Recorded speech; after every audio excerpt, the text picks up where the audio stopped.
Good evening and welcome to ABC News. I'm Virginia Hausiger. The battle lines are drawn and the long campaign is nearly over. Australians go to the polls tomorrow to have their say on whether Malcolm Turnbull or Bill Shorten is the best person to run the nation. Tonight we'll get analysis from political editor Chris Uhlmann and from Anthony Green, and check in with reporters Eliza Borrello and Jane Norman, who are travelling with the Prime Minister and the opposition leader. But first, National Affairs correspondent Greg Jennett begins our coverage.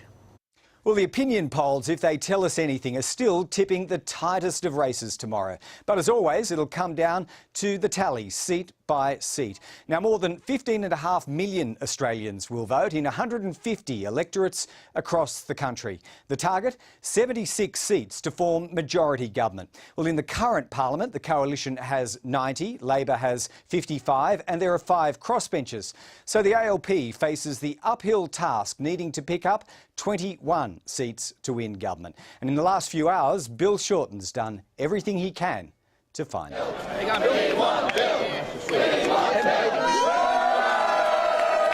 He's seeking salvation of Medicare. We are the party of Medicare. We are the party of jobs. And Labor's entire election offering. We have worked hard.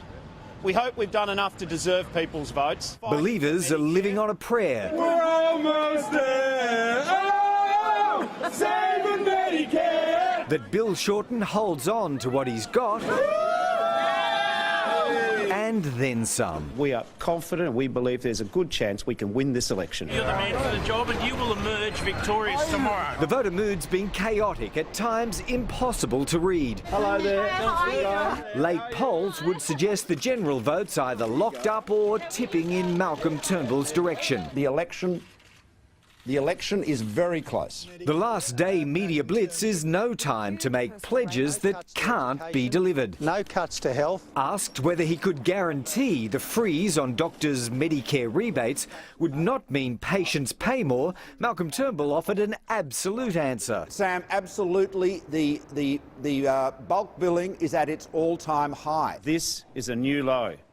It is outrageous. Only to offer a clarification. Doctors can charge what they like, but they cannot credibly attribute it because indexation has not resumed. Thanks, everybody. Bill Shorten's finishing with the drive and determination that propelled him for 8 weeks, but the what-if questions about defeat are never far away for him. There is nothing here. And for his shadows. Of course, unequivocally. But I'm going to back Bill Shorten. I back Bill Shorten. Hey, how are you? The leaders have led, but threats lurk around every corner. There's a real chance we are going to cause a few upsets. People are looking forward to the Greens' best result yet. That has created jobs. And the threat they represent is one thing that unites Labor and Liberal. The Greens or independents delivering a hung parliament, all of the instability, all of the chaos. We intend to form a government if we get enough votes. And they're chasing every last one.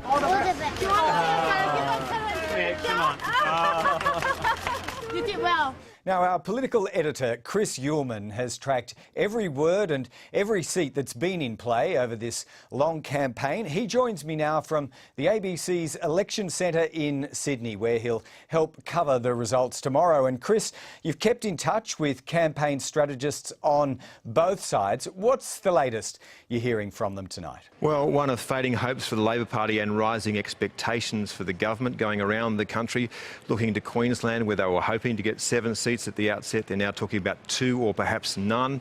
In New South Wales, 3 or perhaps less than that. They could even lose seats in New South Wales. Looking down to Victoria now, the Labor Party is looking at no seats. None in Tasmania, South Australia, as anyone's guessed, and perhaps just 1 in the West. So the short story is, Greg, at this stage, people who observe these things closely say that they don't believe that the government will be toppled. In fact, it'll be returned with a reduced majority. Just how far that will be, well, we'll have to wait and see. We'll find out soon enough, Greg. We don't have to wait much longer. We do not at all. And Bill Shorten, Chris, has set this entire election up as a referendum on Medicare. Just how effective has that been?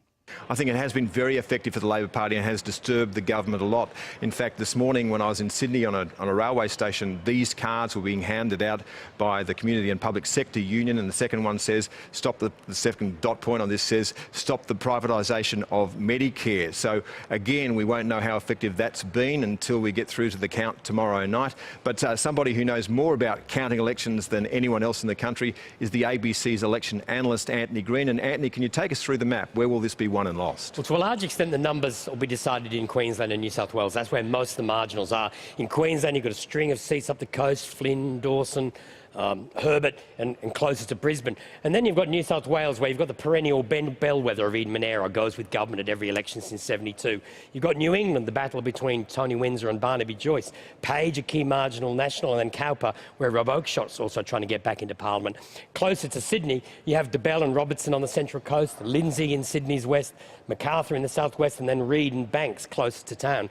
I think then, if it's not decided there'll be a few battles in Victoria to watch. Corangamite, which is where all the car industry in decline has been. It's been a key seat in recent years. And closer to Melbourne itself, the green heart of Melbourne, and how many seats the Greens can do well in around there, and maybe even pick up a few.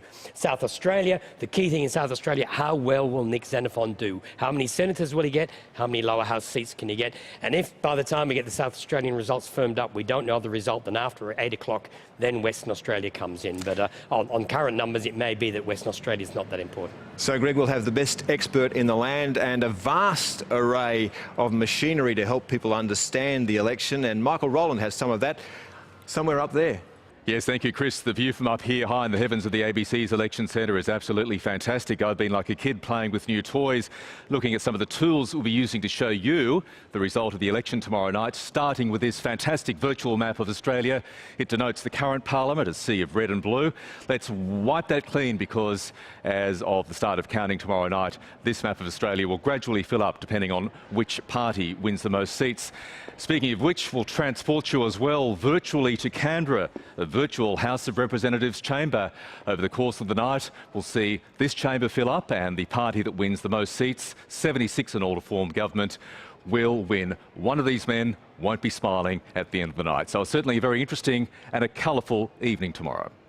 So join us tomorrow night on ABC TV for Australia's best election coverage.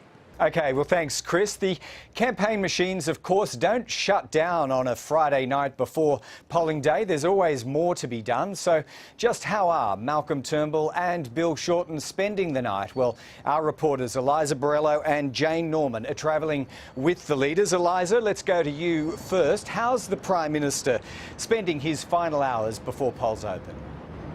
Greg, Malcolm Turnbull and his wife Lucy will have a pretty low-key night here in Sydney. We're told they're just going to be relaxing together before voting in his eastern Sydney suburbs electorate of Wentworth tomorrow.